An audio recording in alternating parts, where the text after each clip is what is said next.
The difference between this game and a regular survival game is there's Pokemon. And not only is there Pokemon, but these Pokemon can use guns. What's going on, everybody, and welcome back to my channel, Spemo Rex Speaks. Make sure you smash the like button and subscribe. It's truly appreciated. Now, my voice is kind of hoarse because I was cheering for my Detroit Lions as they got their second playoff win of the season, pushing them into the NFC Championship game for the first time in my life. So shout out to the Lions for getting it done. But that's not what we're here to talk about. We're here to talk about the game that is sweeping the nation, the game that is selling more copies than anything else on Steam. 5 million copies sold in 3 days, the highest selling game on Steam, and that is Palworld. Is Palworld Game of the Year? Will it be Game of the Year? What's going on there? What's the situation? How do you play? All of that in this episode. So first off, I just want to explain the game for those who haven't played it. Palworld is an open world survival game where you go around, you have to eat, you have to craft, you have to gather your different, wood, rock, stone, metal, all the different things that you see in survival games that you know to bring back to your base. You can build up your base, you can build different crafting benches.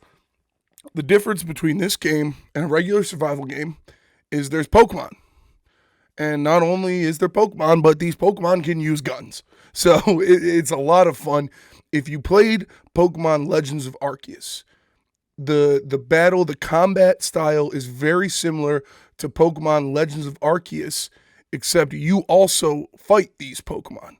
So you start off, with a bow and arrow, a spear, an axe, different things. And as you level up, as you unlock more things, as you get higher and you unlock more recipes and technology, you get some straps. You can walk around with a pistol. You can walk around with an assault rifle. You can shoot the Pokemon to weaken them to catch. So I think it does a lot of the things that games of this genre do right. It took a lot of the things that we've seen out of very popular games over the past recent years and put them together. Like I said, kind of the combat style of Pokemon's Legends Arceus.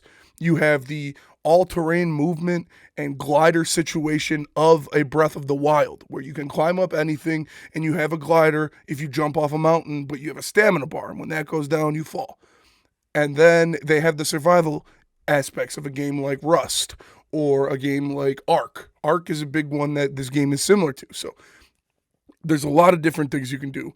It is a lot of fun, and I highly recommend that you give this game a check. It's free on Game Pass for Xbox and Microsoft Game Pass. I only paid $25 for it on Steam, and it's so much fun. There's so much to do, so many different things. All of your little Pokemon have different attributes, and it's same kind of typing advantage, elements, stuff like that. And you can put them at your base and make them work for you. So while you're out there collecting things, you have a rock mine set up in your base. You have a lumber yard set up in your base. You have a berry farm set up in your base.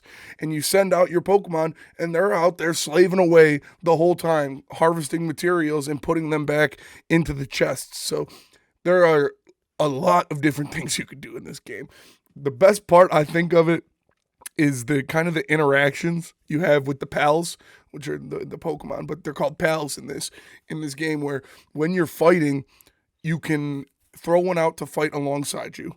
You can get different things, like there's one called Daydream, and it's like a little ghost that follows you around, and you can build a Daydream collar to where you unlock that, and then that Daydream is just passive behind you, and you can still fight with another pal at the same time. And your pals have different moves or different abilities when they're on the field. There's one that's a little sheep, and its ability is to be a human shield. So if you press, you press F or you press whatever when he's on the field with you, your guy just picks him up and holds him in front of him like a human shield, and this thing's crying and freaking out as it's just taking damage for you.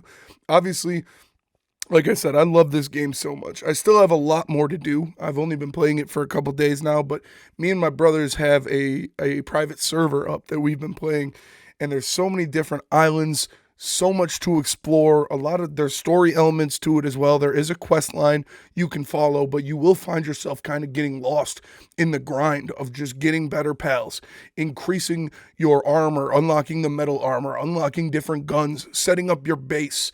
You could set up assembly lines. It's so amazing to what you can do. You could put the pals there for defense because your base does get raided. And there's just so much you can do in this game. It's such a wide open game, and it's so much fun to play. It's really for all ages. I think anybody would have a good time playing this game. Like I said, it takes elements of Breath of the Wild, Pokemon's Legends Arceus, and then of course survival games like Rust and Ark, and puts them all in together. I haven't really had any major bugs other than, some of the pals like slipping through walls or something. And other than that, it's been really smooth. The combat is very smooth. It's a lot of fun. And I would highly recommend this game for other people. Palworld is out right now. Like I said, it's free on Game Pass, and I think it's only $25 on Steam. Sold 5 million copies on Steam in 3 days. It's so much fun, and you're definitely missing out if you haven't picked this one up yet. So I highly recommend you take advantage.